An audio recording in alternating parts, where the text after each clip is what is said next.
করণীয় রয়েছে সেটা হলো তাসবিহ পাঠ করা বা জিকির করা। সালাম ফেরার পরে মুসল্লি 3 বার আস্তাগফিরুল্লাহ পড়বে, আস্তাগফিরুল্লাহ আস্তাগফিরুল্লাহ আস্তাগফিরুল্লাহ।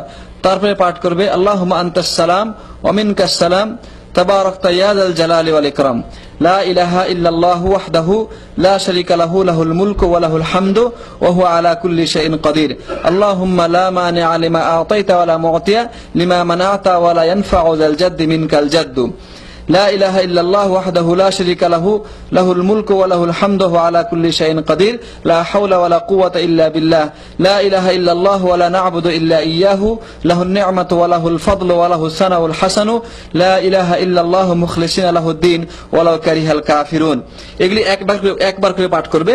তারপরে সুবহানাল্লাহ 33 বার, আলহামদুলিল্লাহ 33 বার, আল্লাহু আকবার 33 বার এবং 100 পুরা করার জন্য পাঠ করবে লা ইলাহা ইল্লাল্লাহু ওয়াহদাহু লা শারীকা লাহু লাহুল মুলকু ওয়া লাহুল হামদু ওয়া আলা কুল্লি শাইইন কাদির।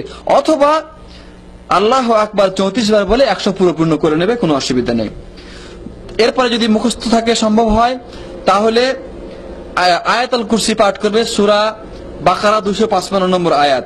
এরপরে সূরা ইখলাস একবার, সূরা ফালাক একবার, সূরা নাস একবার।